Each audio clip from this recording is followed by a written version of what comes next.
In the name of the Father, and of the Son, and of the Holy Spirit, one God. Amen. Okay, welcome. Right off the bat, I'm going to tell you that there's good news and there's bad news.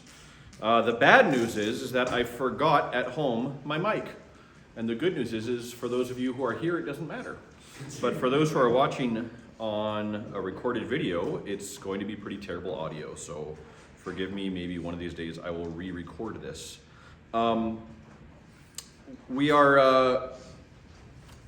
We are in our second lecture for Orthodox Evangelism. Really good attendance in that first one, and a really good response from that. And for the second one, we're going to continue on with that first lecture. If you remember, I said that those first two talks are the foundation for every other talk. Now, the tough thing about this one is as I was preparing this, I've kind of been struggling with this one for a while. And the struggle hasn't gotten better, it's gotten worse mainly because there's so much that I wanted to pack into this one, and I had to leave the vast majority of it out. There's just not enough time to be able to go over everything. But I think I synthesized and kind of compacted enough that you'll get a good general idea of what I wanted to share with you. And so today we're going to talk about the tools and the disposition needed for good Orthodox evangelism. So I don't want to recover everything and rehash everything from last month's talk, but there are a couple and really one major point that's worth revisiting. And the major point is that there are three types of Orthodox evangelism that we discussed. So if you remember back to that talk, and by the way, I encourage everyone to listen to that talk again. There's a lot of stuff in there, so after hearing this one, you may be able to go back and put things in another context. But in that first talk, we talked about how there are three types of Orthodox evangelism.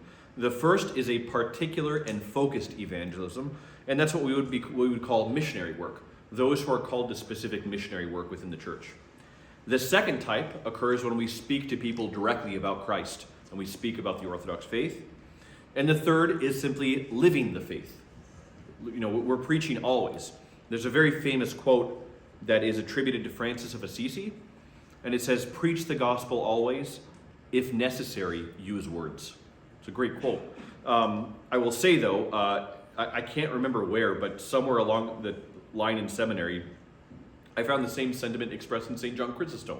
So this has been a Christian sentiment for many, many years, that we are always preaching by the way we live and that how we treat others. And through our prayer, we're preaching, even in prayer. Because as we change, we become better conduits to bring Christ to others in the very way that we conduct ourselves. That first type, that missionary work, is really for a very select few. We should all, as I said last month, be open to that call. It's one of the things that we assume that if we're not doing that, it's not for us. We should be open to it. It's something we should consider and we should pray about. We need more people in this field who will go to particular countries and spread orthodoxy. Those who dedicate their lives to missionary work, especially in other countries, are really to be greatly honored and admired, particularly because their numbers are so few, because it's an option that not a lot of people take, and because it's such a great sacrifice. You give up your whole world, your whole life to go do this. But it's something we should all consider. I know individuals and families who have made this commitment. The second type is something we must all be open to. But it largely depends on our own personality, on our level of knowledge, and on various circumstances with which we're confronted. So sometimes talking about Christ is a good and necessary and praiseworthy thing, and sometimes it's better just to keep silent.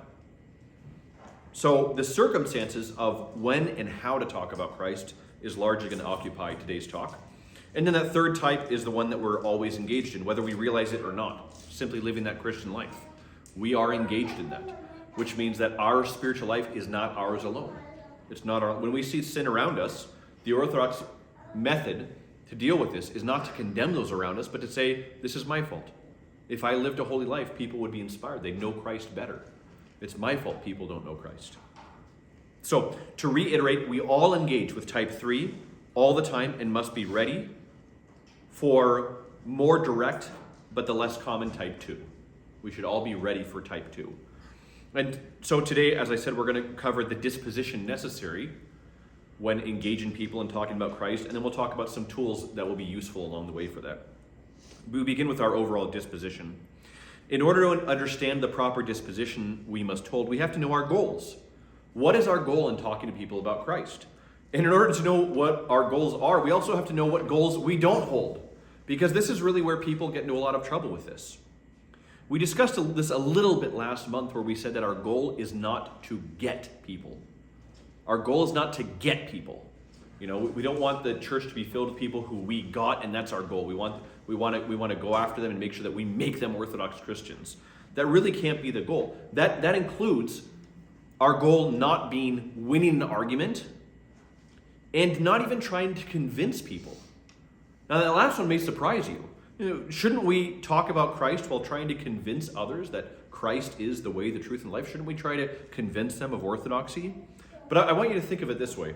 This is my cheapo watch, but let's say my cheapo watch were actually like the most beautiful diamond in the whole world, you know, worth maybe millions of dollars. And let's say that I went up to someone and I showed it to them. I said, look at this. This is the most perfect, beautiful diamond in the whole world. And instead of responding with awe and wonder, at which point they wouldn't need any convincing in the first place, they instead responded with indifference or even with objections. What purpose would I have in trying to change their mind? I already have the greatest diamond. I can sit there and try to convince them, but what's the purpose of this? So let me explain what I mean by this. Remember that we're talking about our disposition when engaging others, okay? Our disposition. We can and should try to reveal and share the beauty of our faith and of Christ, just like I want to share the beauty of the diamond. But if our goal is to convince rather than just to share and to reveal, then we run into a number of potential pitfalls and mistakes. So what are some of the potential pitfalls and mistakes we run into if we try to convince people of Christ and of orthodoxy? Well, number one, when trying to convince others, we open ourselves up to being what? Argumentative. If I share something beautiful with you, and I'm open to you either accepting or rejecting that message, it frees me up to do what? To focus on the subject at hand, the diamond, or in our case, Christ, rather than getting bogged down and distracted by minute objections. So the difference here is that if someone objects to what I'm saying, if my goal remains simply to show them the beauty and glory of our faith in Christ, I might correct them by explaining who Christ really is and what a relationship with him is really like. But if I'm trying to convince the other person and they object to what I'm saying, my focus isn't on continuing to reveal the beauty of the diamond. My focus shifts from the diamond, from Christ, to their arguments and them. You see what I'm saying? I end up criticizing their wrongness more than revealing the beauty of what I hold and what I'm trying to share. We could say this simply. When we are trying to convince people, our focus often shifts to what the other person thinks rather than to showing Christ in the first place. And that can get you bogged down in the wrong things. So notice that Christ himself is a good example of one who didn't do this. When he would say something, he'd reveal a great truth. If people didn't understand it, what did he do? He let them walk away. Right? Remember that scene where he says, if you don't eat my flesh and drink my blood, you have no part in me. You have no eternal life. This is your salvation. People say, well, this is a hard saying. So it says many of them left. And he sat there and he challenged the apostles, right? He said, are you going to leave me too? And they said, well, where would we go? Peter had that great line. He says, you have the words of eternal life. But when people left, Christ would run after them and say, no, you don't understand. I need to convince you.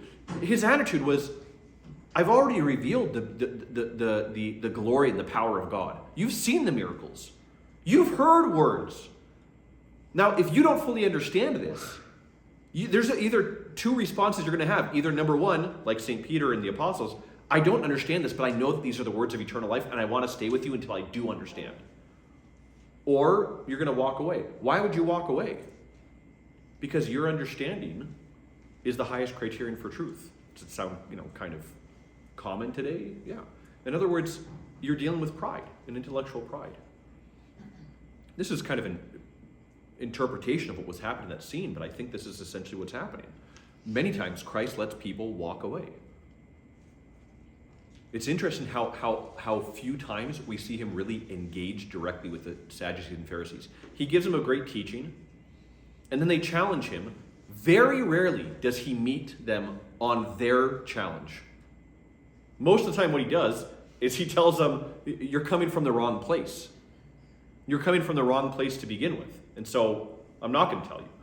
They challenge him, and he says, well, before I tell you my answer, let me ask you this. The baptism of John, where was it? Was it from God or from man? And they discuss, and they go, oh, we can't say either answer. It's going to get us in trouble. So he goes, then I'm not going to tell you. You're not open to the truth. If his goal was to convince them, he would have gotten into this long, lengthy argument with them with somebody who didn't want to know in the first place. If you hold up that diamond and show it, and someone says, nah, it's not a real diamond, it's not really beautiful, you're seeing it with your own eyes. I'm not going to try to convince you now. You've already rejected what you've seen with your own eyes. Now, again, that assumes that we're trying to live the faith as much as possible. So if someone doesn't want to be convinced in the first place, maybe we should take that with humility and say, I wish I lived a holier life that would reveal this to them and open their eyes. But that's where we are. We'll talk about that more in a bit. The second reason that trying to convince can be a little problematic. Well, related to this, when our focus is shifted away from simply revealing the beauty and glory of Christ, we end up often cheapening the message as a whole, and we treat Christ and the faith in him like a commodity to be sold rather than a relationship in which to grow. In other words, we end up trying to make a sales pitch. We become like a sales pitch. We may find the message convincing, but let me put it to you this way. Why is it that used car salesmen have such a bad reputation? Because their approach turns you off from the purchase, right?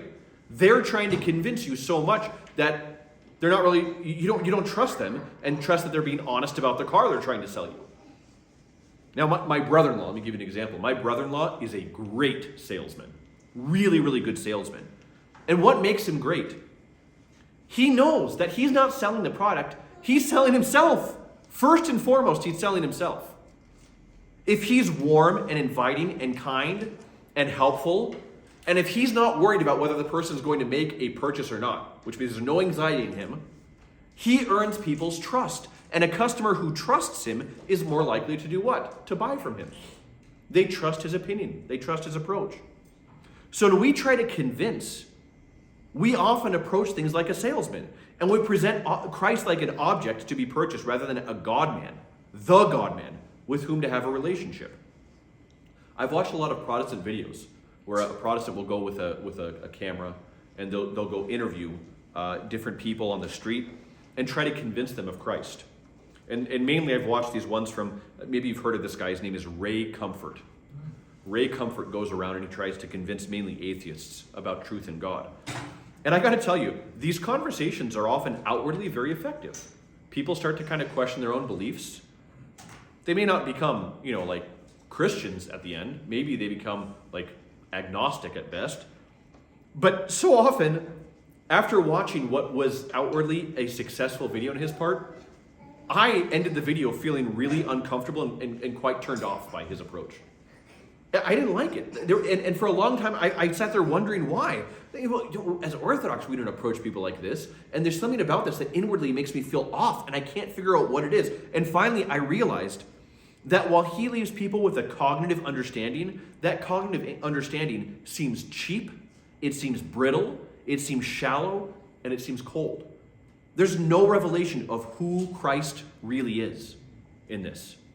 Now, don't get me wrong, he makes some good points, but it's his approach that I don't like. His approach does not reveal a God who I wish to know and love. It's an approach of the head without the heart. He goes in trying to convince people, and so it's an approach that, frankly, seems to have a lot of pride in it. And I kind of walk away going, forgive me, I don't mean to be judgmental. I mean, this is what he knows. He's trying to do what he knows as best he can. But from an Orthodox standpoint, having met some incredibly humble monastics and humble priests and humble lay people, I look at it and I go, if that was my example, I don't know that I would really want to follow this path. Number 3, when trying to convince rather than just share, we often forget to approach with love, and we approach with pride. You see why this point goes after that last one. Someone's lack of acceptance of our message does what? It hurts us. Their lack of agreement with us becomes our failure. And so what do we try to do? We try to counter their disagreement, and we often end up doing so quite emotionally, which isn't helpful. And this comes about usually through pushiness or anger or anxiety or annoyance or any number of other unhelpful emotions. We lose because we don't show peace. We don't show peace because rather than being content with our love for Christ, we want to see a certain result, and they're not showing us the result that we want. It's full of pride. So that brings us to points number 4 and 5 for why this is problematic. I put 4 and 5 together, you'll see why. 4, trying to convince people seeks immediate fruits. That's a problem. And it seeks these fruits by our hands and our efforts. And that's a problem.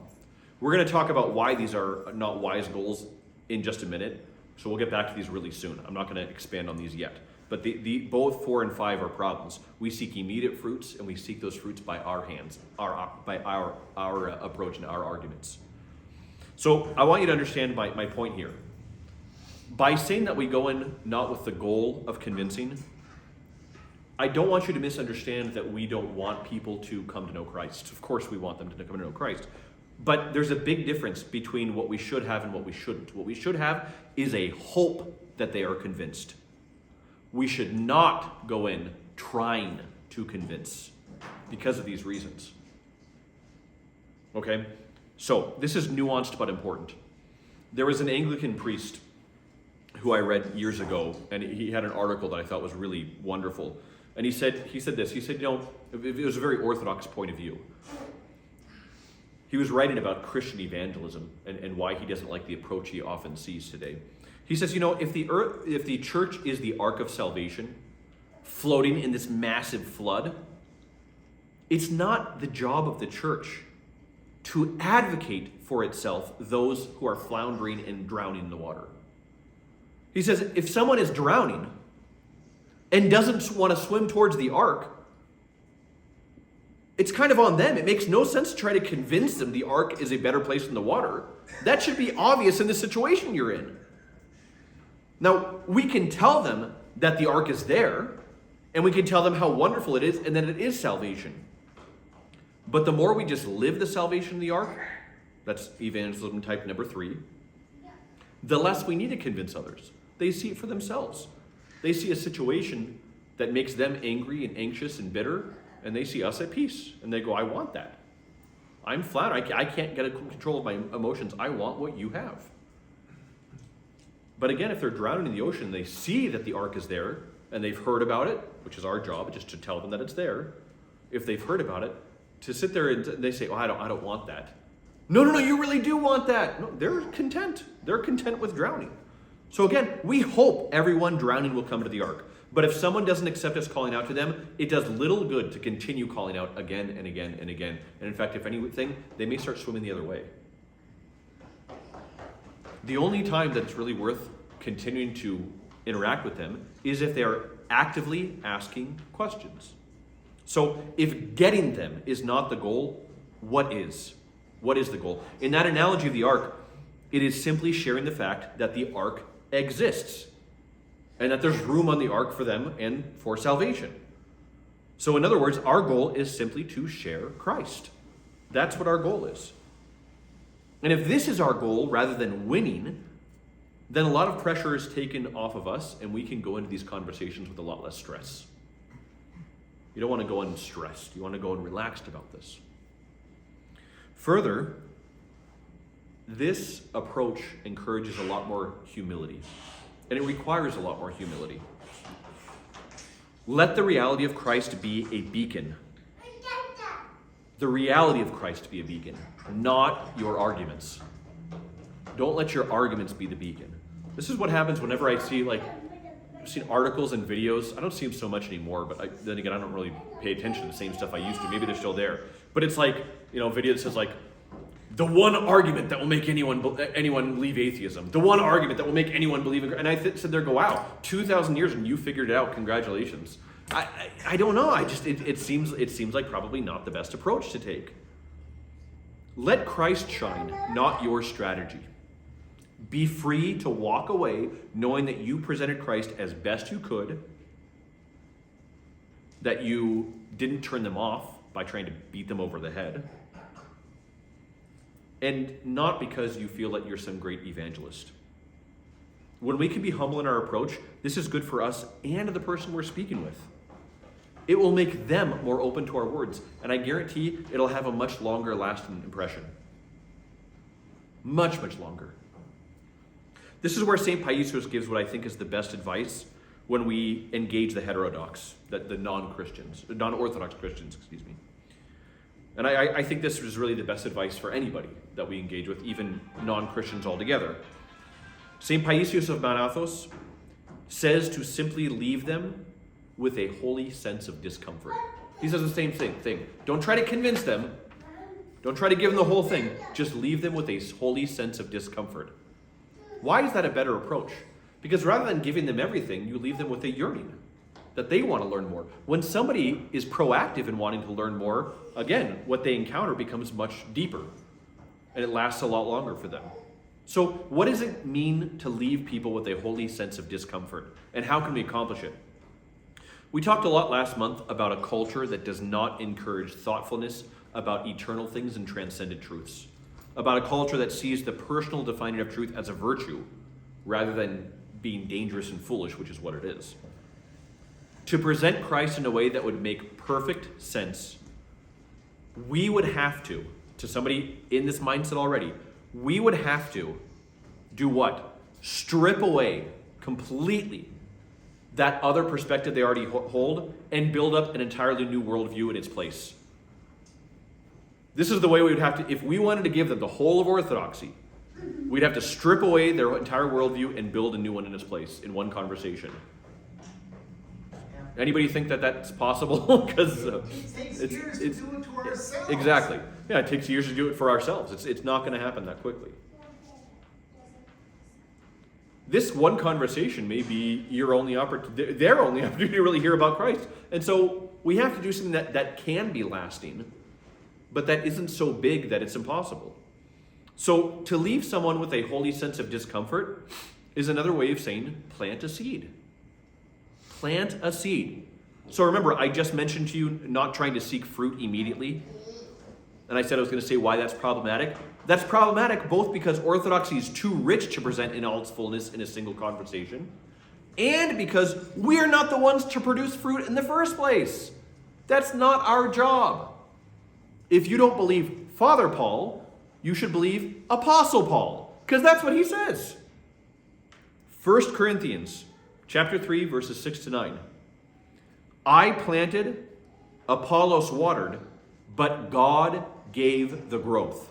So neither he who plants nor he who waters is anything, but only God who gives the growth. He who plants and he who waters are equal, and each shall receive his wage according to his labor. For we are God's fellow workers. We're God's fellow workers. We have a role. Our role is to plant and to water. God's role is to make the growth happen. To try to do more than plant, and what is planting? It means to present Christ to people. And water, which means teaching them what a life in Christ looks like and how to grow in it. Try to do more than that and try to produce the growth is to steal God's job. It's to try to steal away God's job. How can we possibly reach into a person's heart and begin properly ordering things within it? We can't. We simply can't. That is Christ's role. So to leave someone with a holy sense of discomfort is to plant a seed.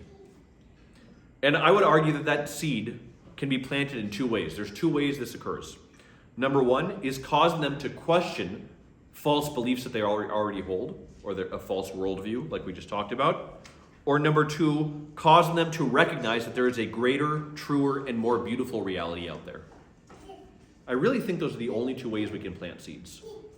Cause them to question falsehood or become curious about truth. That's about it. Now we're going to be speaking about how to do these things in the second half of today's talk. But a few more things about our disposition before we get to that when speaking about Christ. While we don't try to argue, win, or convince, we do simply wish to share Christ and the beauty of life with him. We understand that in this, we can only plant seeds, and these seeds may make someone uncomfortable with the brokenness they're living in, or curious and hopeful about a greater life, like we just talked about. Everything we've said so far assumes that we are bringing into the conversation, though, a spirit of what? Humility and love. You will never plant a seed. It will never take root unless you have humility and love. So, to reiterate what the basics of our disposition are. Number one, when we approach people about Christ, we must be humble. We can't go in with pride and be worried about whether they like us and our arguments or not, whether we find success or not. We just simply need to do this with humility. And humility means that we have to have love. Love first for the subject about whom we're talking, which is Christ, and love for the one we're speaking with. That could be tough, by the way, if they get a little argumentative. We need to love them. Number three, we have to avoid trying to argue, convince, or win. Number four, we must seek to illuminate the beauty of Christ and life with him. And number five, we should seek to leave the person with a holy sense of discomfort. That's the disposition we have going in. This is kind of what our true goal and what we want the conversation hopefully to look like, or we hope the conversation will look like. So with these as our foundation, let's talk about the necessary tools to carry in our toolbox of evangelism. Each tool, or almost every tool, will come in the form of a question or questions. And this is, if you were to write down notes today, these are the questions I would go in with. The first tool is really less of a tool and more of a manual, okay? It's what we can call our home repair manual. Sometimes they make these nice thick volumes all about home repair and the various things that you can do in your home. Before we begin a home repair project, if we aren't sure how to do it, we might look at that guide and manual first. And when we do this, we may discover that A, we do have the tools and knowledge necessary to complete the task, or B, we don't have the tools and knowledge necessary to complete the task. I did this recently, where I had a little home repair project, and I thought, well, this can't be that hard. And so I looked it up. I have one of these manuals, and I flipped through the pages and went, that's not going to happen. I don't know what half of these words mean. So this is going to be a greater frustration than it'll actually be a help to the home. I shouldn't do this.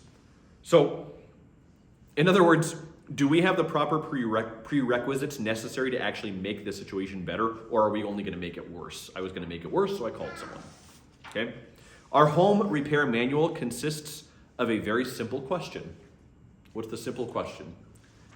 Is this conversation worth having? It's a necessary question. Is the conversation worth having?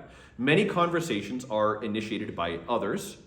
This is especially true when we are looking into Orthodoxy and want to convert. Family members and friends may come and they may initiate the conversation.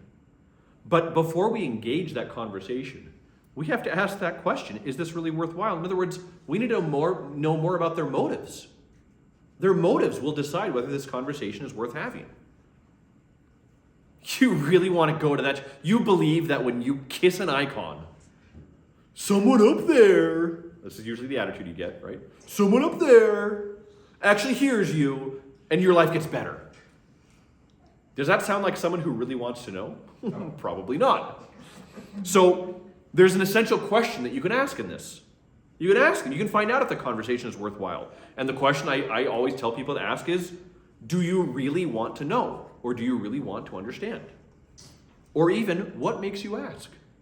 What causes you to ask this? A little note here, try to avoid using the word why. The word why, it immediately puts people on the defensive. Why do you want to know? Now the subject is them. And they get a little defensive about this. You can ask why in different ways, and that's one of the ways. What makes you ask is another way of saying why. Why do you want to know? But it does so without that little jab that may make people a little bit anxious. Okay, so try to avoid the question why. This is why, by the way, is part of my marital advice course. I tell people don't use the word why. It's a dangerous word. It makes people very defensive and it doesn't help the conversation. So this is what we ask them. Do you really think that da-da-da-da-da-da-da? Oh, do you really want to know? Do you really want to understand? Or what makes you ask that? What does that question do? It does two things. Number one, it makes clear whether the person is really open to hearing your answer or not. Yeah. You really believe that? Oh, what makes you ask that? Do you really want to know? I don't want anything to do with what you're doing. I think what you're doing is okay. Well, then there's no point in having the conversation. But number two, just that question can make somebody who initially is confrontational actually open up and curious. It can actually be a little flick inside of their own head. Bink. Why do you really believe that? Oh, well, what makes you ask that? I mean, do you really want to understand this? Well, actually, I do. Yeah. Do you have a real explanation for this? I've had this happen with people, by the way. Justin, as a priest, sometimes you get some pretty interesting interactions. I especially like it around Halloween because the question's always the same. Is that for real? Yeah, I'm a real priest. No. I mean, it's not just for Halloween. Yeah, I'm a real priest. But I'll get people who will come up to me. It doesn't happen often, but sometimes people will just ask random questions. Usually, there's something happening in their life where they ask something random, and sometimes people come a little bit confrontationally. I've had this happen with even Protestants before. Do you really think God needs you to look like that? Oh. Well, I'm curious. So what makes you ask that? Is this when do you really want to understand why I dress the way I do and why I have a beard and hair? I've actually seen the shift where they went, sure. They weren't open when they first asked it, but by the time you asked that, it actually kind of let them lower their defenses, because now I'm interested in them and their curiosity. So it opens them up. Now, those who wish to fight, they just wish to argue with you, I'm going to tell you right now, it's not worth having a conversation. I've seen people like that in very rare cases eventually drop the act. They drop that guard that they're holding up, but it happens very rarely, and more often than not, all it does is rile you up, and it ends up being a very, very bad conversation. It's not even a conversation, a bad shouting match, a bad argument. And guess where I hear about these most often? Confession. Confession. That's how I know they don't often go very well. Is people bring these up all the time. So if someone doesn't want to know, then why tell them? They don't want to know in the first place. There's no point in trying to convince them at all. And by the way, you may only find this out in the middle of the conversation. It may start off with them seeming to be very calm and actually curious, and you may find out in the middle of the conversation that nothing you say is registering and they're not really listening to anything. I've had this happen too, where I've gotten into conversations, and after the third or fourth time of me trying to explain something, I go, you keep asking this or saying this. I've already shown you that that's not what we actually believe. Are you listening? What's happening here? And often they went in with an agenda. Okay? So what does Christ tell us about this? Don't throw a pearl before swine. Don't throw pearls before swine. I'm not gonna sit here and share the mysteries of and great beauty of my faith with somebody who just wants to trample them underfoot. If that's your goal, I will lovingly bow out. There's a great story of Mother Gavrilia in Greece who her approach to this was simple. She went on a train one day, or a bus, and some people started kind of mocking the Theotokos. And in doing so, she didn't say a word. But at the next stop, she got up and just walked off, because she just would not hear blasphemy against Christ and the Theotokos. Well, one of the guys who was there realized what had happened, that he'd offended her, ran after her, and profusely apologized. So by not engaging, she was engaging. But had she just scolded them, how well do you think that would have gone? That would have just irked their pride, and they would have gotten into a bigger fight. So sometimes it's best just don't throw pearls before swine. Pray for them out of love, and walk away. Okay? Those who object but are willing to actually converse and are willing to have a real conversation, through your responses and through your disposition, you may make them more or less open to hearing more. So they may say something to you that you find offensive. They may not even have meant it as offensive. You have to gauge those things. if they're not just trying to irk you, if they're not trying to just offend you, if they're actually asking, then by all means, remain calm, remain loving, remain humble. A couple things. When you get in these conversations, notice your body language. If you feel tense, they'll see you as tense.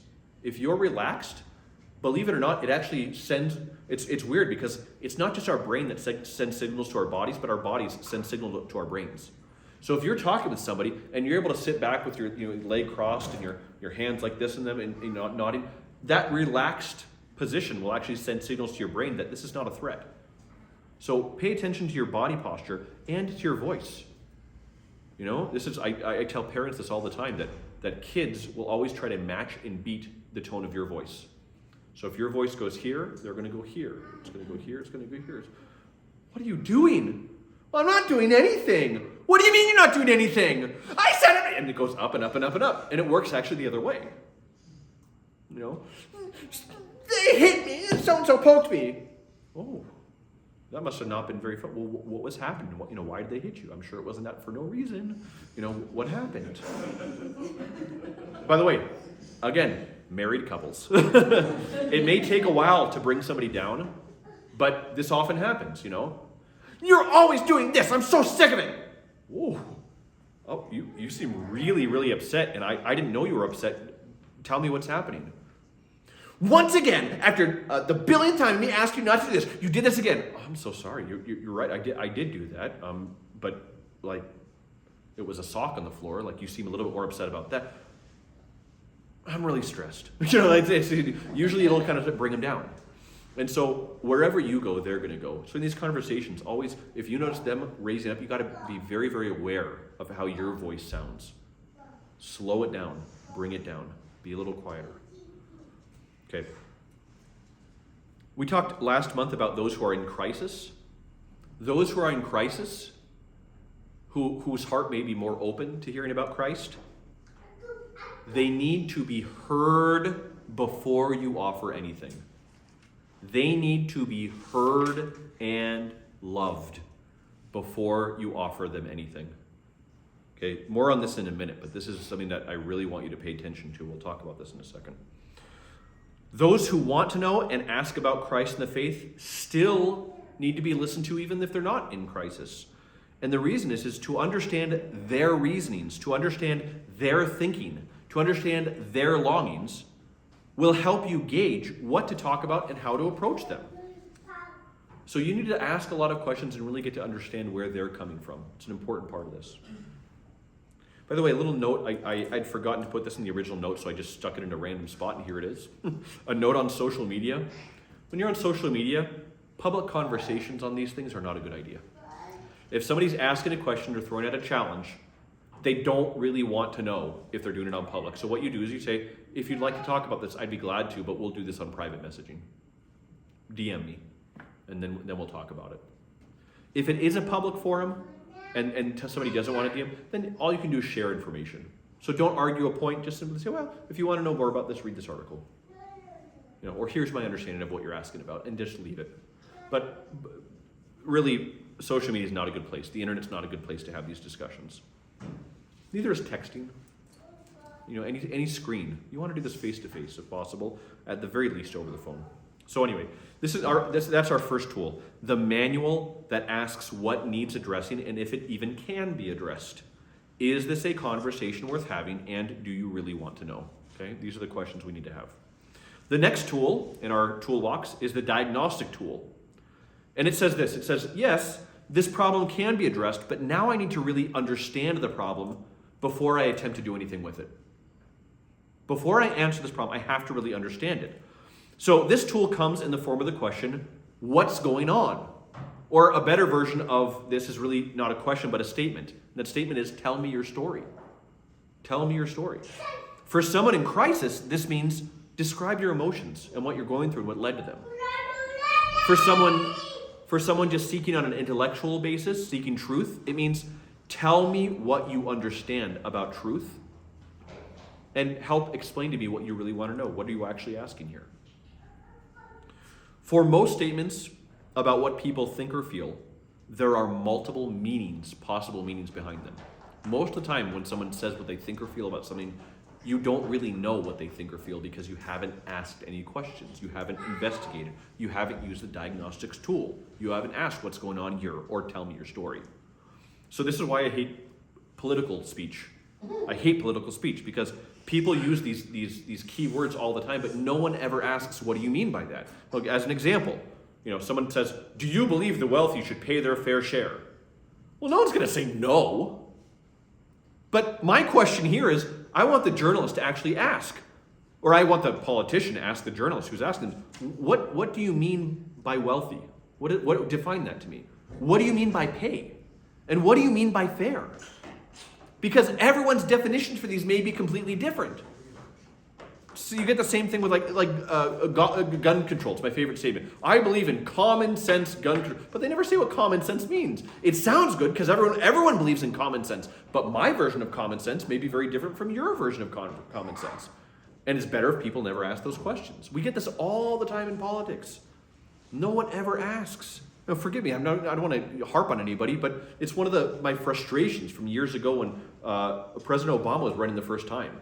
And all his slogan was hope and change. And no one asked, what does hope and change mean? I just wanted one journalist to say, what does hope and change mean? What does hope and change mean? That's all I want. I think he was running against McCain that first time, and McCain said something about a strong military. And again, I want, what does that mean? Does that mean that we're going to attack every country that looks at us the wrong way? I don't know what that means. I believe in helping the poor. Well, you have my vote. I mean, I have no idea what that means. You can see I get a little frustrated with this. I used to be a political science major, and this is why I learned to hate politics. No one would ever explain what they meant by things.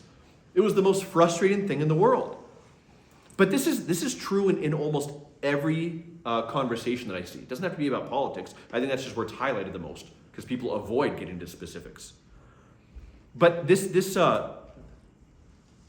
part of this diagnostic tool is essential. And it's that question. What do you mean by that? You must use this question. What do you mean by that? I just don't trust Christians. What do you mean by that? What does the word trust mean there? Is it in what they say? That they're going to be hypocrite? That you don't think that they're going to be sinless? I don't think that either. If that's what it means, then I agree with you. I don't trust Christians to be sinless. I don't know what you mean by that. You know who's really good at this, by the way, in our modern kind of pop culture and stuff, is Dr. Jordan Peterson. He's very good at this.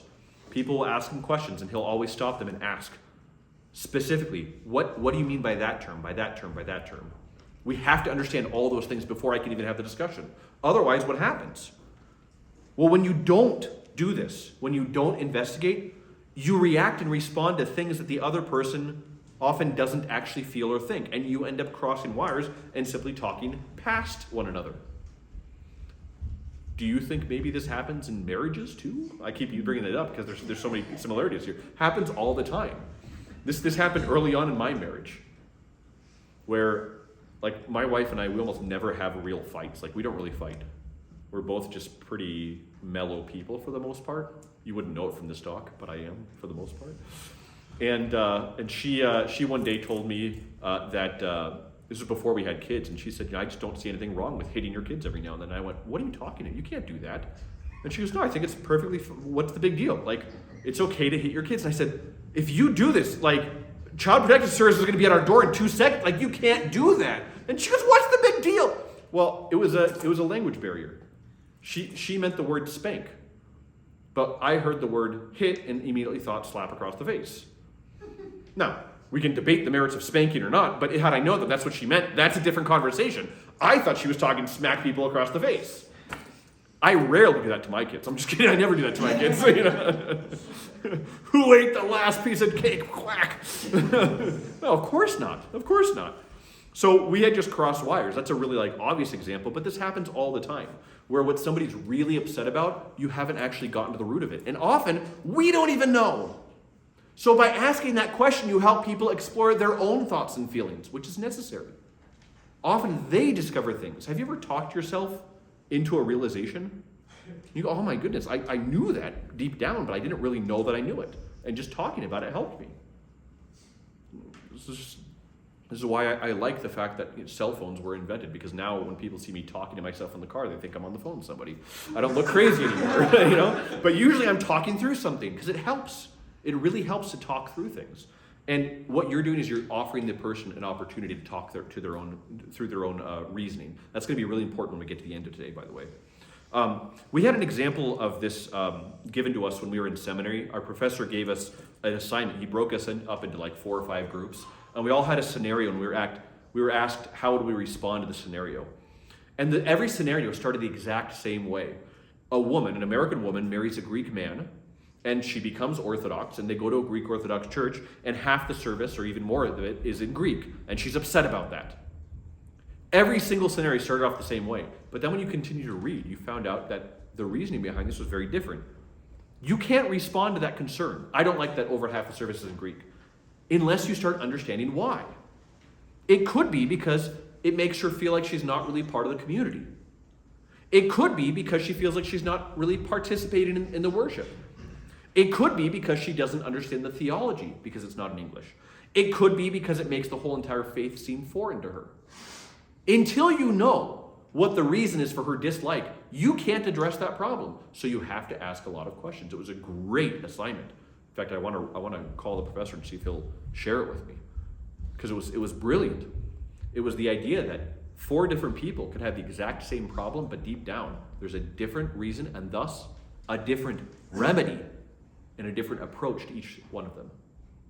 So you need to ask that question. And you should ask a lot of questions.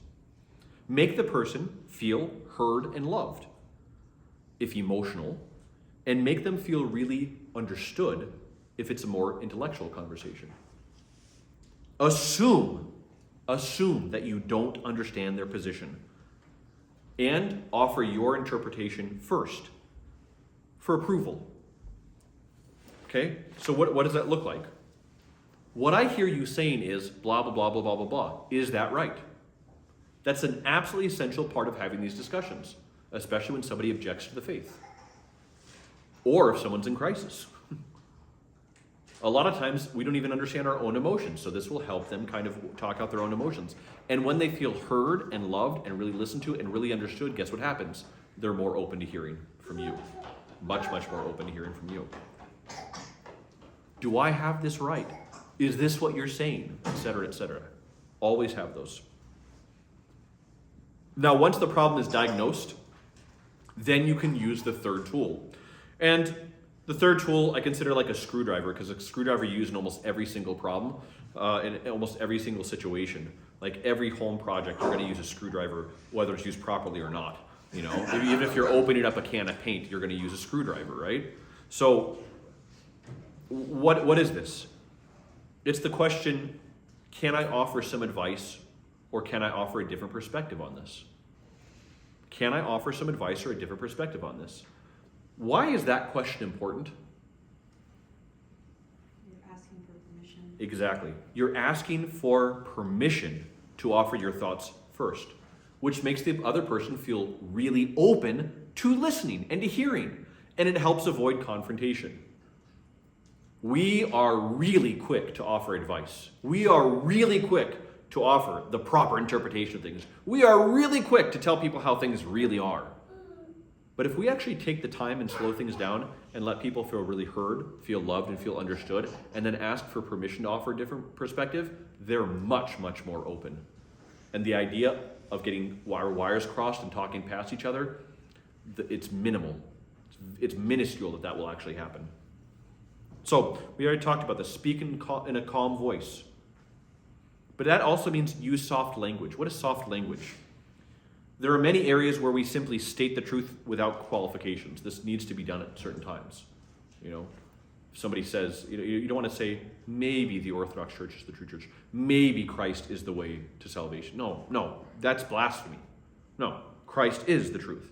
But when questioning someone's false interpretation, it goes much further to say, I wonder if, than simply saying, you're wrong. This is what I mean by soft language. Instead of just saying, that whole interpretation is wrong. Your understanding of Christianity and Christ is completely false. No. One of the ways you can soften this and open them up is, I wonder if your experience of Christianity growing up was just a broken model. I wonder if you didn't experience Christianity as it really is, but you experienced a very broken model of it. I wonder if your poor relationship with your Christian father stained your view of all Christians unfairly and keeps you from seeing other healthier possibilities. I wonder if you'd be open to examining some of your assumption about who God is and how he works, because the way you view it is not the way I view it. And it's not my experience. I wonder.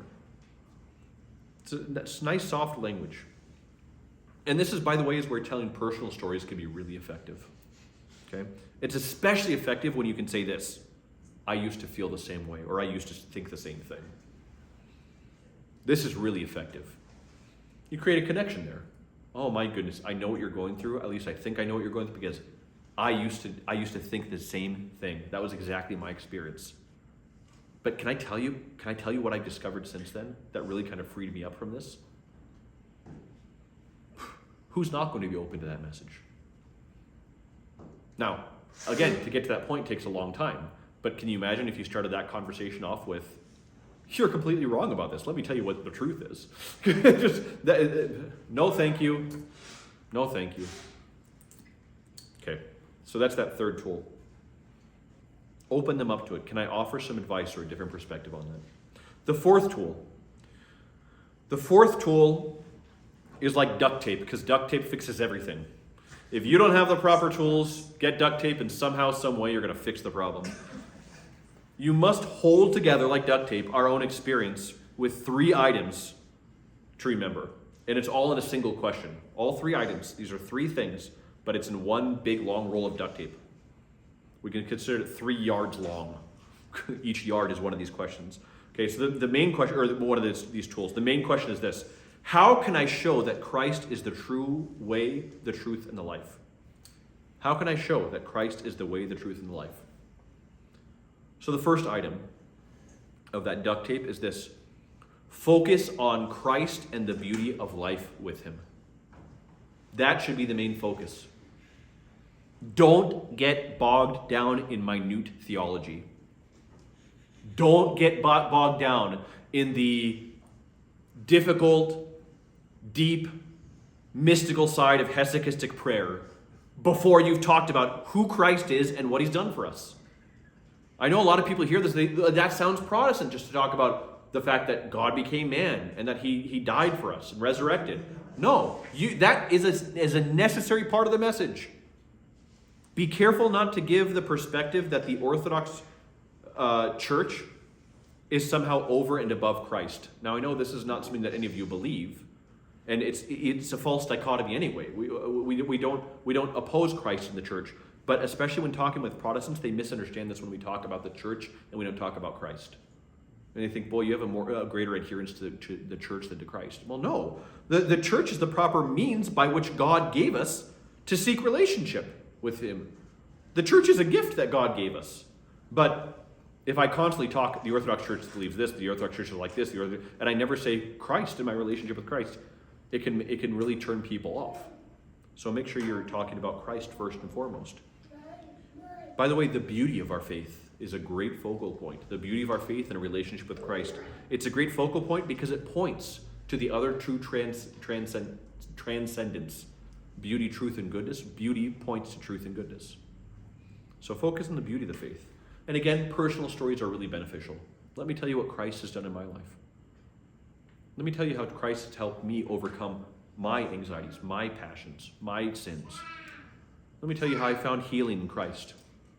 Let me tell you how difficult my life was at one point and how Christ somehow suffered with me and now I feel whole again. You want to leave people with a sense of hope for something better. And Christ, everything in the church is focused on Christ. So our conversations about him really better be. That second item, that second yard of duct tape, offer the glory of Christ in orthodoxy far more than criticism of non-orthodoxy. Show them how wonderful this is, not how terrible what they have is. It's a much better approach. It's a positive approach. Criticism can appear unloving and prideful, especially today. It can just simply be misunderstood as that. Ancient world, you can offer a criticism and people would take it for what it was. But today, because people are their thoughts and they are their feelings, if you criticize any thoughts or feelings, they feel personally attacked and it shuts them down. So don't do that. It can also put people on the defensive. It'll put them on the defensive. So it's already embedded, it's already a part, by the way. They'll realize that what they have is not working so great if they see something greater in front of them. So, and that's a better realization for them to have on their own. Instead of me telling you why Mormonism is wrong, it'd be better if I show you why Orthodoxy is right, and then you say, oh boy, then what I'm living is not the true thing. There must be something wrong here. That's a deeper and more lasting impression that they'll have.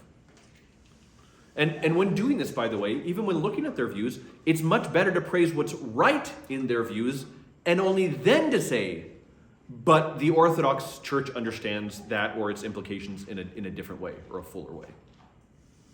It's a great place. Yes, I agree. I'm talking to a Protestant. I agree. I'm in awe of your love for the Scriptures and your dedication to reading the Word of God. I think that's beautiful. And the Orthodox Church's understanding, we can't fully understand the Scriptures until we have the church that He gave us. But I really admire how much, you read the Scriptures more than me. I do admire that. In other words, what we're doing is we're finding stepping stones in their views that help lead to orthodoxy, rather than sitting there criticizing the fact that their staircase doesn't go up all the way. Not intellectually, I'm not calling them dumb. I guess that's a way to call it, right? Your staircase doesn't lead all the way to the first floor. That's an insult I'm going to start using.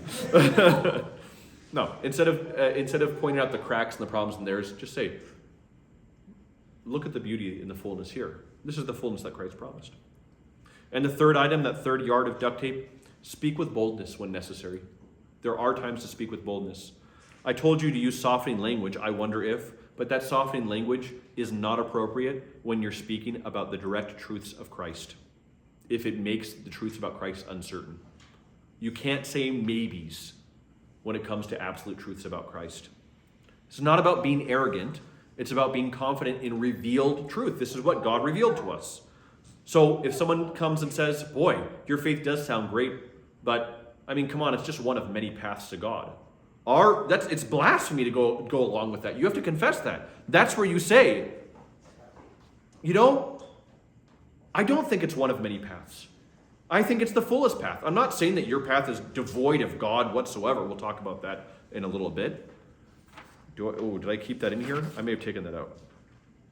I think at the very, very end, I talk about this. Essentially what I'm going to say there, I'll just tell it now, is that orthodoxy is the normative path of salvation that God has given. And God can work outside of that in plenty of ways. I'm not denying that you have a relationship with God. However, I'm also not going to deny that God gave us a church and He gave us a normative path. And this is the fullness of it. And I'm not going to offer this as a maybe among many other maybes. That's blasphemy. That's not the truth. Especially when it comes to saying Christ. I believe Christ was a really wise man and maybe even a miracle worker and maybe a divine guy in some way, but I believe that He is one of many paths to God. I'm sorry, no. That's where we part ways. I can't agree with that. Christ said, I am the way, the truth, and the life. Either He's a liar or He spoke the truth. And I believe He spoke the truth. Why? Because He resurrected, and the church for 2,000 years has shown His power and proof of this through crucified saints. This is the sure path. We have to be bold in those cases. That's where getting the person can get you in trouble. Well, maybe if I just kind of soften my own views, I'll get the person better. But if you deny Christ in the process, you've won that person and lost your soul. You don't want to take that approach. Okay, so back to that holy sense of discomfort. Again, there's those two approaches that we talked about. Help them to question their own broken worldview, or help ignite some curiosity about Christ. Okay? Now, I gave you a bunch of tools on how to do this, but what does it actually look like in a conversation? What does it actually look like? And that's this final tool, and that's the Socratic method. Socratic method is really useful in this. I talked about this about 3, 4, maybe 5 years ago, I'm not sure. Some years back when we did our Orthodoxy survival series. And 2? Yeah, I've only been here Wow, was it only 2 years? Two No. and a half. No, it must have been more than 2. It had at least 2.5. Well, it doesn't matter. What makes you say 2.5 years? I'm just kidding. Practice. Whatever it was, I just simply copied and pasted. So if you've listened to that, you're going to hear the exact same thing because Jonah, who is a professor of philosophy, told me it was good. So I was like, well, why try to improve it if Jonah said it was good? It's good enough for me. So what's the Socratic method about? This is not about being right. This is one of the things we have to get out of our minds. You notice in everything I've said, it's not about proving yourself right. That's argumentative. That's not going to help, okay? It's about helping people come to the truth.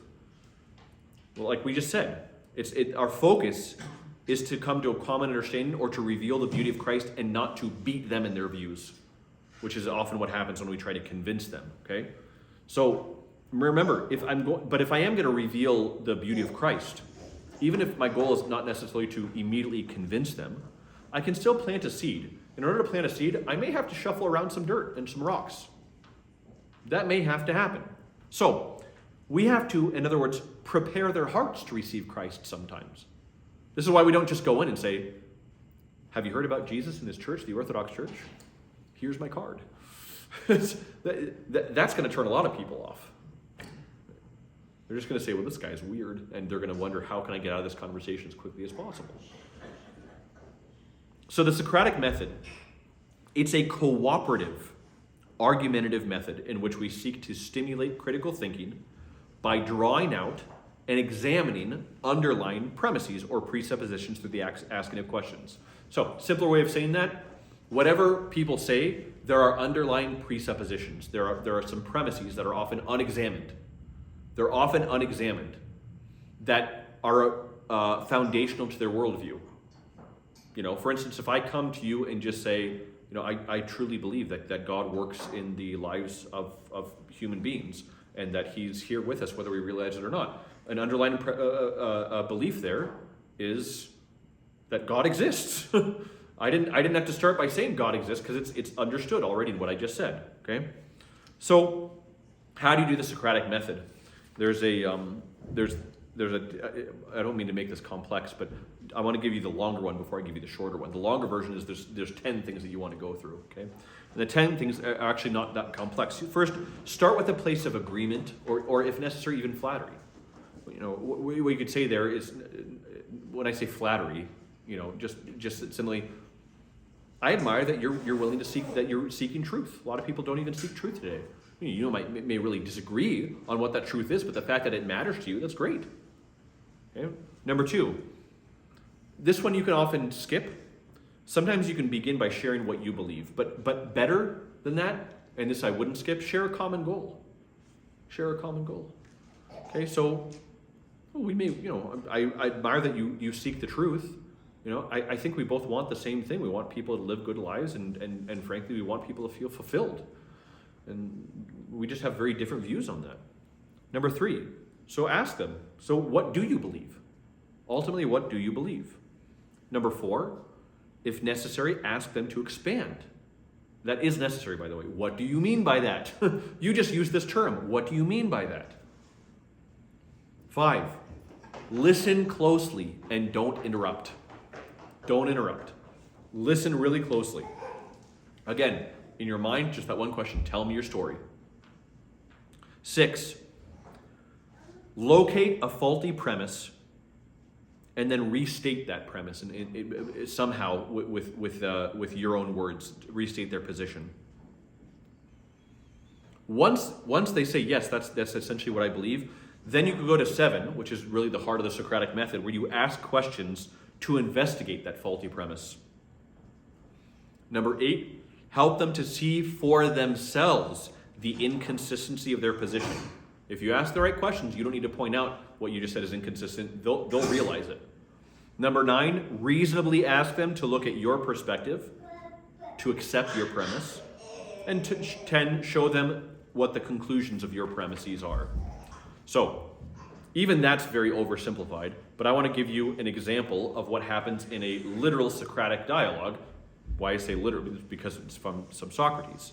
So Socrates, there's a book called Euthyphro. euthifro. In Greek it would be ephthifro, or something like that. Ephthifro. This is the name of the book, Euthyphro. And it has to do with the nature of godliness. What does it mean to be godly and righteous? Okay, and so listen to how Socrates approaches this conversation. Okay, so Euthyphro wants to prosecute his own father, claiming that doing this would be the godly thing to do. So the first thing Socrates does is he compliments Euthyphro on his aim of living a godly life. Okay, you notice there's going to be 10 points. It's going to correspond to those 10 things we just talked about. Okay, so he compliments him. Number 2, Socrates tells him that he does not share his belief here, except that he does believe in seeking truth and godliness. So he says to Euthyphro, I don't tend to agree with you on prosecuting your father, but I do agree that we should all seek godliness and truth. So would you teach me? Would you teach me? It's a good way of going about it. So number 3, he asks what he believes. He asks Euthyphro, what is godliness and what is ungodliness? Can you tell me what these things are? And number 4, Socrates listens closely as Euthyphro does not answer the question. He gives an example of what he considers godliness to be, but he does not discuss its nature. Number 5, Socrates waits until he is done and asks the question again. Euthyphro states that godliness, or what is holy, is whatever is dear to the gods. This is his answer. That's 4 and 5. If necessary, ask them to expand. Listen closely, don't interrupt. Okay, it's a little switched there, but that's what happens. 6, Socrates restates Euthyphro's position, but he makes the hidden premise much clearer. So when he paraphrases, he says this. Basically, what you're saying is that whatever is dear to the gods is holy, and whatever is hateful to the gods is unholy. So things that are unholy and things that are holy are opposites of one another. Is that so? And Euthyphro agrees. He goes, yes. That's the underlying premise of what I've been saying. So number 7, ask questions to investigate that faulty premise. So 7, Socrates asks Euthyphro to expand on this, asking about the nature of the gods and if they sometimes argue and have enmity between them. And Euthyphro goes, yes.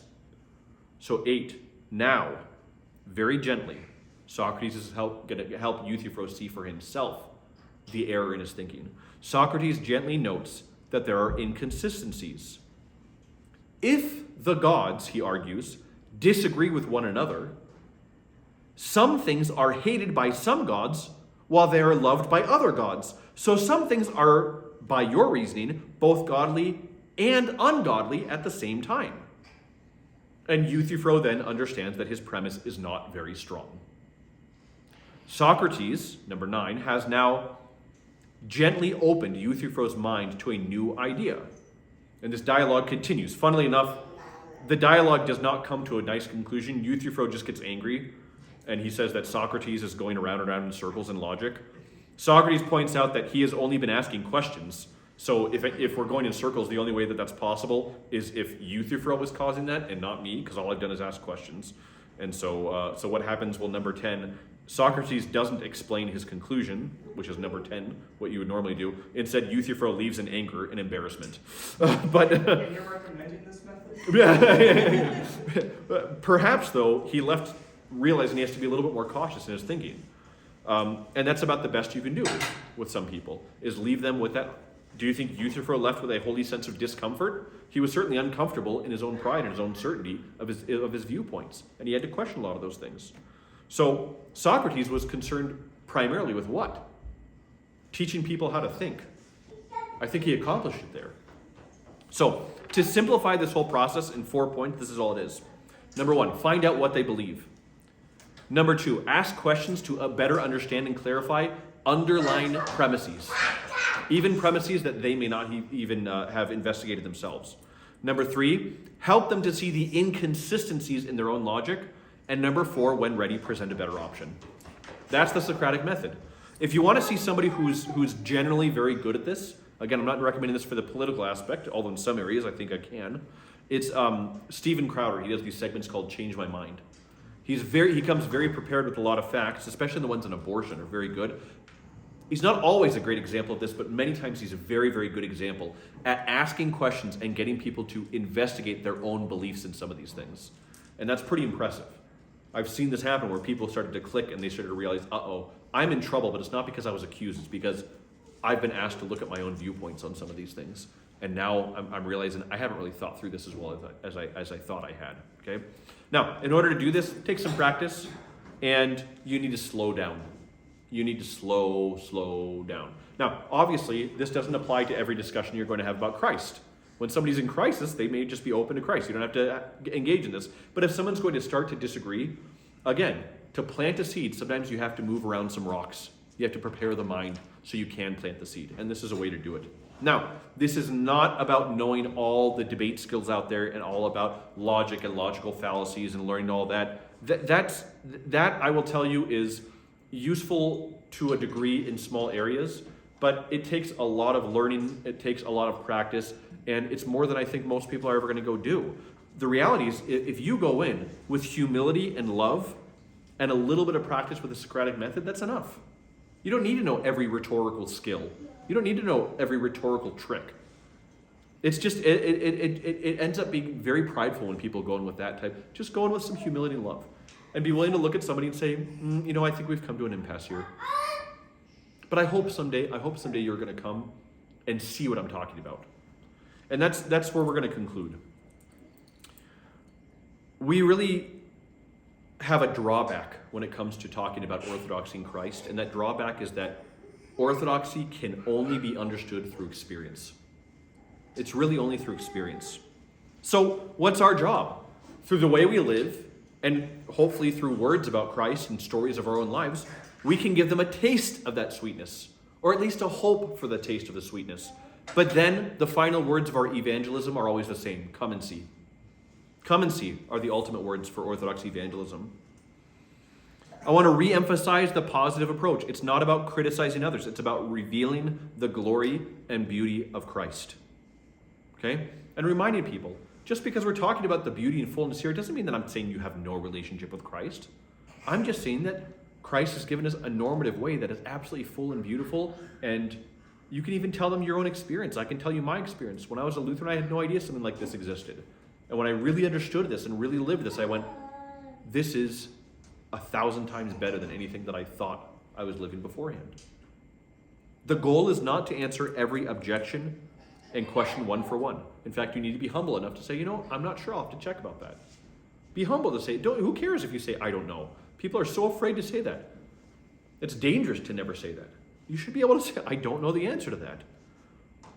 Your goal really is to help reveal to them a new, healthier, more whole, a fuller worldview. And we should, by the way. I want to end by saying we should have a desire to share Christ. Those who love Christ can't help but talk about him. Can you imagine if every member of this church invited just one person a year to come here? Even if only 5% or 10% of the people actually ended up staying, what a boom we'd have. We should be doing this far more often than just once a year. There's too much suffering out in the world. There's too much suffering. There's too many people who are living with an emptiness for us to remain silent. We should not remain silent. We should be talking about Christ a lot more than we are. And we should be inviting people. Come and see. Come and see. But in the midst of this, never forget that the humble approach also means we are not the ones to produce fruit. God is. And so the final thought I'll leave with you is a reminder of the words of St. Porphyrius when it talks about how to raise children. He talks about how to raise children by saying, we should talk to God about our children far more than we talk to our children about God. This is the same way that Orthodox evangelism is done. If you have a conversation or are going to have a conversation, we should be praying about it and praying to God a lot more than trying to figure out the best arguments. We may say only a few sentences to somebody, but if we pray a lot and grace touches them, that may be a seed that really does grow later on. Remember back to that first talk? we talked about that third type, not even a discussion necessarily about Christ. And do you remember the saint that we used as an example? Saint Pachomius, who did not know Christ, but as a soldier, as soldiers would find places to stay sometimes overnight in prisons, was sleeping in a prison one night, and the Christians came and fed and loved them. And Pachomius said, I want to find out more about this love. That planted a seed. I don't think that would have happened had Christians not been praying for them as well. So pray. Pray for those around you. Pray for those you know. Write down their names. Remember them every night. And when the opportunity arises, maybe that ground will be more tilled and ready for you to plant that seed. May God bless and keep you in this endeavor. Amen. Should I leave questions? We'll leave questions. Okay, questions. We'll leave them on the recording, which I'm probably going to throw away because of the audio. Yes? It's not so much a question as a comment. He asked about, did the Socratic method really work because Euthyphro went away mad? And the answer is the question up front. Do you really want to know? Gee, I'm glad you asked, but do you really want to know? And right. The answer there was he had no interest in knowing. He was certain that he knew the right answer, and he absolutely had no interest in learning that he was full of shit. Well, Which he was. I read it 3 times. Now I will have to get rid of this recording.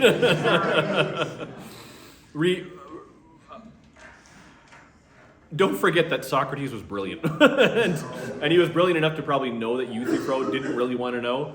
And so what did he do? He wrote down the whole dialogue in a book.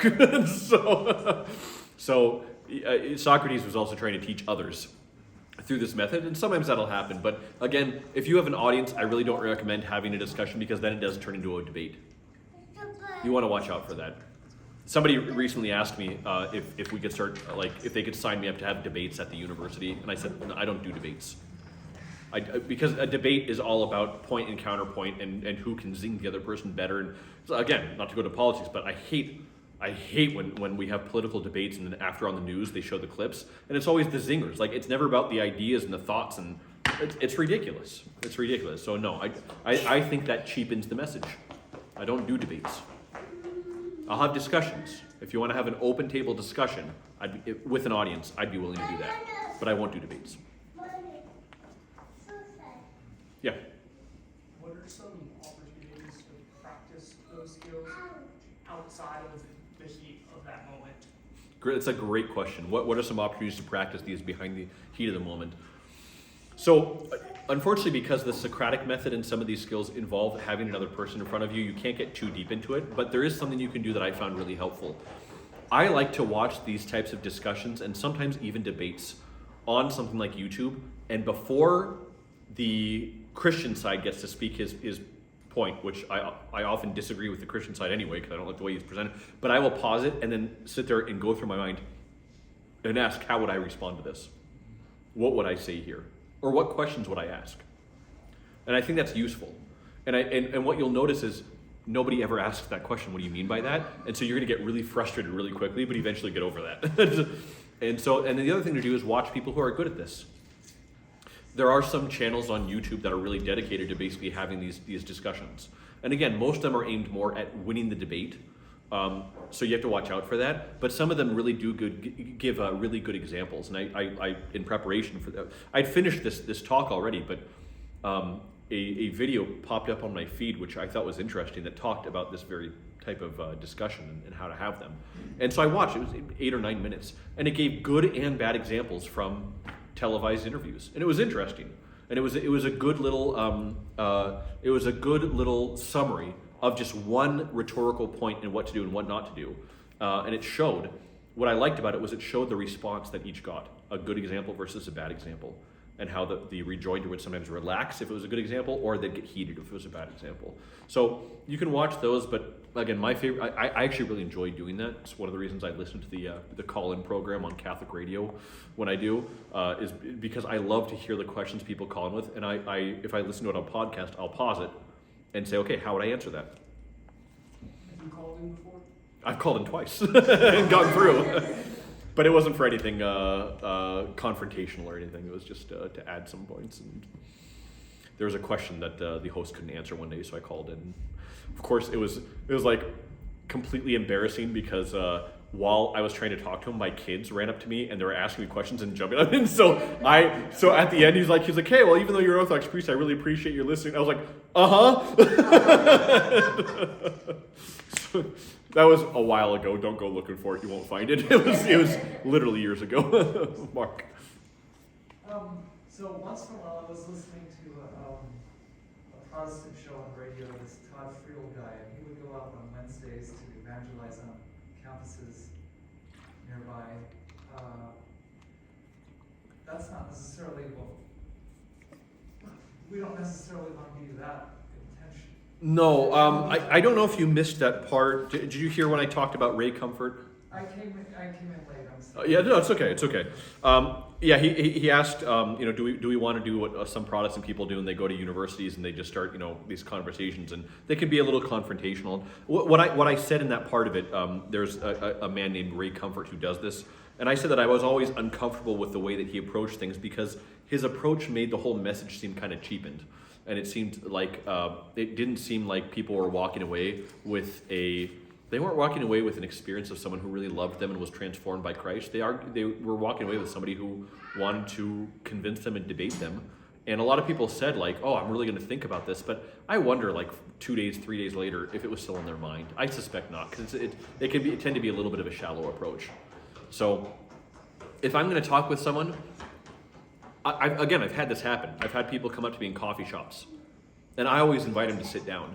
Because once you sit down, it's not this like push and pull with, okay, when's this going to be over?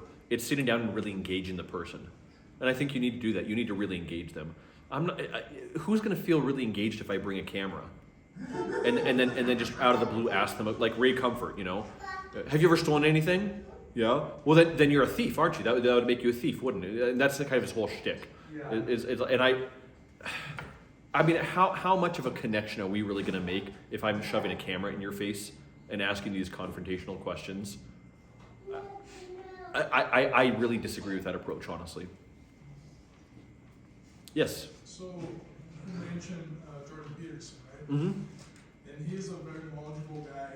He knows a lot about all religions, and he knows a lot about philosophy, he knows about Socratic method, but he's not religious. He believes, but he's not a part of a religion. Mm-hmm. And he knows that so much, and he believes it so much, but he's not a part of it. Yeah, well, How would you approach someone like him? So I've met him and I've talked with him, so the question is about Jordan Peterson. He's over time, you've noticed he's become much more focused on faith, and he has a great love for orthodoxy. I used him just as an example as someone who tends to ask the question, "What do you mean by that?" a lot, and he does. He always wants to fully understand the perspective someone's coming from, and he wants people to understand the perspective he's offering, and so he offers a lot of explanation. But how would I approach somebody like that? Well, they're very open. They're very open to talking about these things, and so you have a little bit of a dual path that you can go. One is to focus on the intellectual, which is going to be very meaningful for him because he's somebody who wants to understand what he's going through. So you have to focus on that. But I also think that he's open enough that if he had a more direct and fuller experience of it, he'd get curious and start investigating that as it is. So that seed for him, I think, would be planted pretty deep within the heart. And for him, what I would do is, gosh, if I could befriend him and invite him to a monastery, I would. And I would I know he's friends with Orthodox priests, by the way. I know some who he's friends with, but I would love for him just to go to a monastery for 3 or 4 days and experience it first and foremost and firsthand, and see the healing that goes on there, and see the brightness of the monks and nuns that are there, especially if he met somebody who was really holy. I think he would investigate it. So somebody like that, I think, is open to both approaches, experiential and intellectual. Yes? So I have a friend that I care a lot about, and I think she would really benefit from Orthodoxy. She does ethnically come from an Orthodox background, that she's disconnected from that, but she's never attended any kind of services. And I've invited her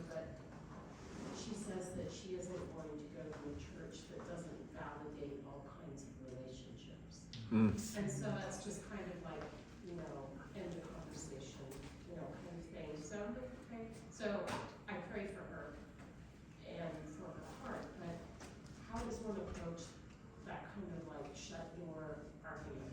Yeah. So the question is if someone, maybe even with an Orthodox background, says something along the lines of I won't even go to a church that doesn't validate all relationships. How should we approach that? Again, I'm just restating it in case I do post this. This is such a tough one because this is one of the things I want people to avoid is don't get into discussions about things that take a deeper foundation to begin with.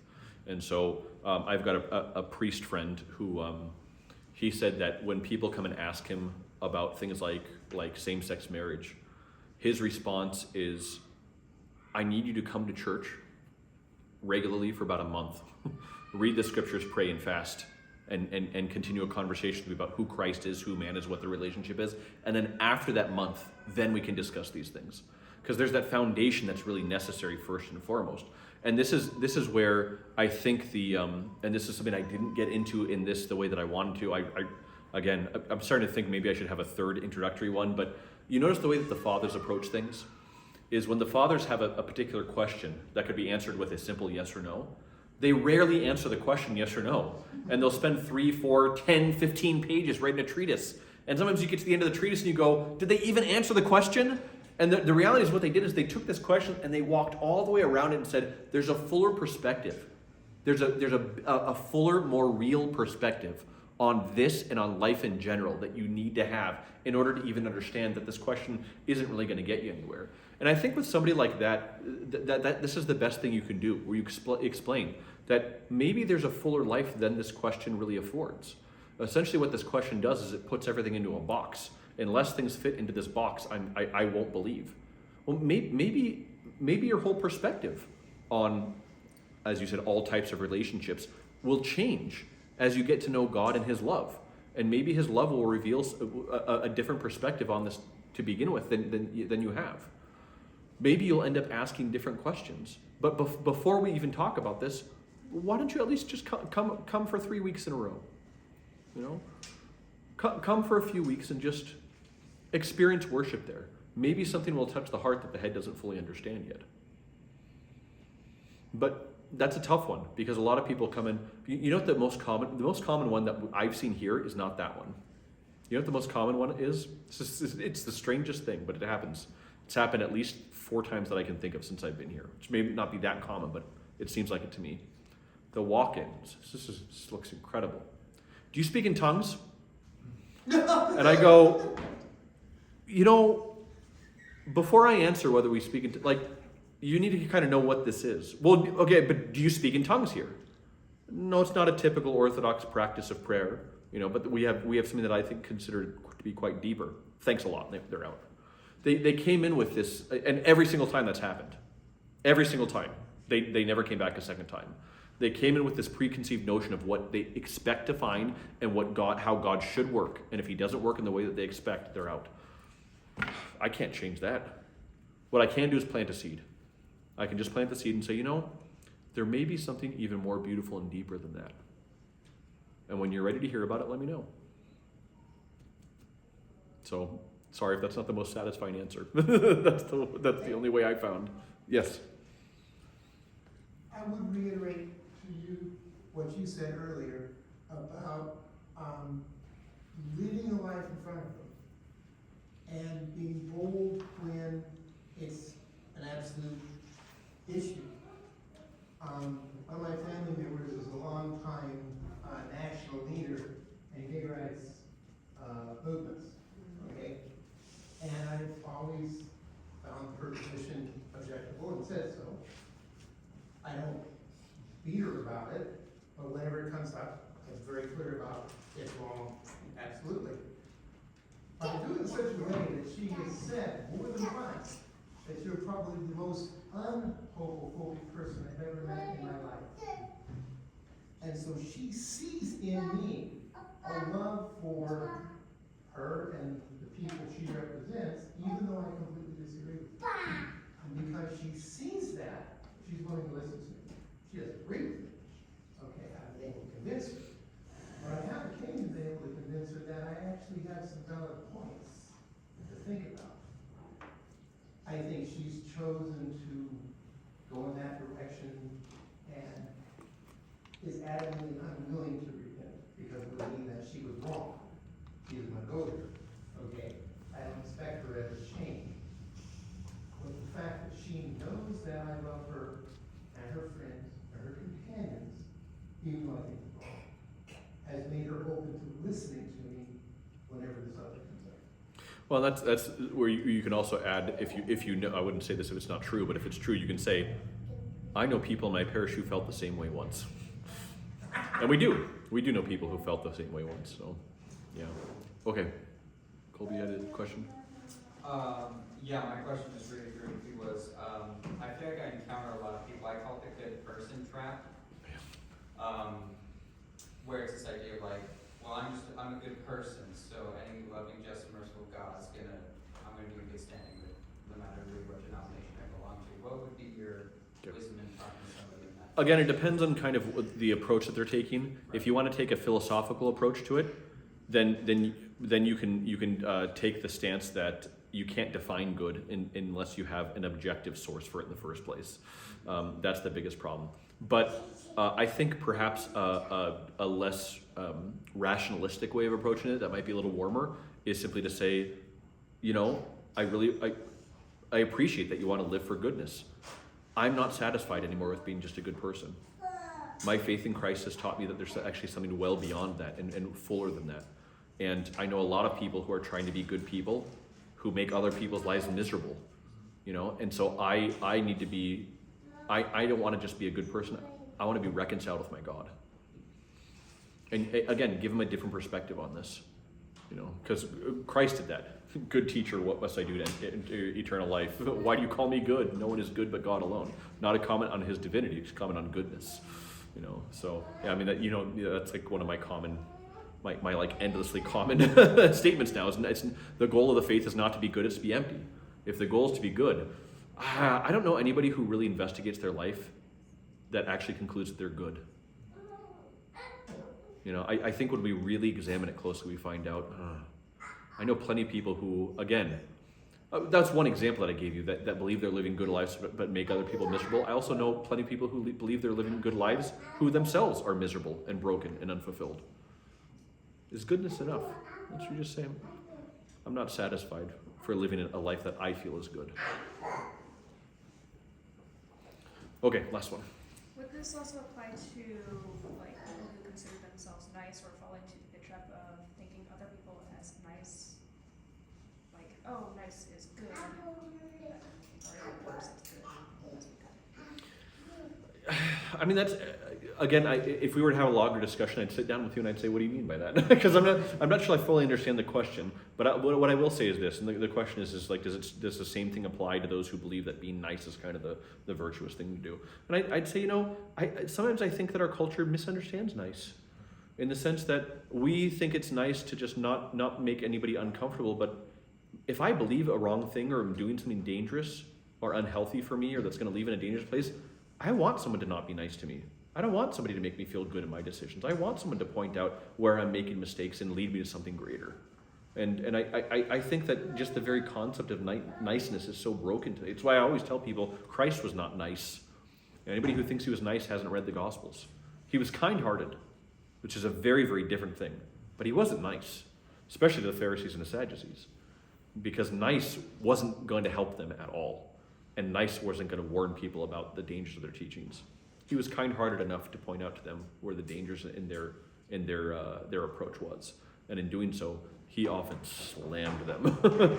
He slammed them really, really hard with some very biting words. But those words were necessary. They were necessary. So nice, I think, is a dangerous trap. Okay. All right. May God bless and keep you. Thank you all so much.